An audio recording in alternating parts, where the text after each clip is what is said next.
বাংলাদেশের সার্বিক পরিস্থিতি ও সংখ্যালঘু নির্যাতন নিয়ে ট্রাম্প প্রশাসন গভীর উদ্বিগ্ন, বলেছেন মার্কিন ন্যাশনাল ইন্টেলিজেন্সের প্রধান তুলসী গ্যাবার্ড। অন্যদিকে বাংলাদেশের প্রধান উপদেষ্টা বলছেন, আমরা দুনিয়ার মাঠে খেলার খেলোয়াড়, ছোট মাঠে খেলার খেলোয়াড় না।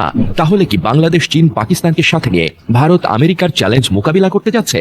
প্রধান উপদেষ্টার কথার ইঙ্গিত পাওয়া গেল তার অফিস থেকে পাঠানো বিবৃতিতে। তুলসী গ্যাবার্ডের বক্তব্যের তীব্র প্রতিবাদ করেছে বাংলাদেশ। তবে অনেকে বাংলাদেশ নিয়ে তুলসী গ্যাবার্ডের এই কথায় খুঁজে পাচ্ছে মোদি ও হাসিনার ষড়যন্ত্র। ভারতের নাগপুরে মোগল সম্রাট আওরঙ্গজেবের সমাধি অপসারণের দাবিকে কেন্দ্র করে শুরু হয়েছে সাম্প্রদায়িক সহিংসতা। পরিস্থিতি মোকাবেলায় সেখানে এরই মধ্যে কারফিউ জারি করা হয়েছে। তুলসী গ্যাবার্ড তার দু চোখ খুলে ভারতকে দেখলে বুঝতে পেতেন ভারত এক উগ্র সাম্প্রদায়িক রাষ্ট্র, আর যে রাষ্ট্রের কর্তা নরেন্দ্র মোদী। তুলসী যে ভারতের চোখ দিয়ে বাংলাদেশকে দেখছে তা তুলসীর মন্তব্য থেকে পাওয়া যায়। শেখ হাসিনা ভারতে পালিয়ে যাওয়ার পর থেকে ভারতের উগ্র হিন্দুদের দল বিজেপি ও তার গদি মিডিয়া বাংলাদেশ নিয়ে নানা ধরনের মিথ্যা প্রচারণা ছড়িয়েছে। ভারত বিশ্বের কাছে প্রমাণ করতে চায় বাংলাদেশে উগ্র মৌলবাদী শক্তি এখন রাষ্ট্র ক্ষমতায়।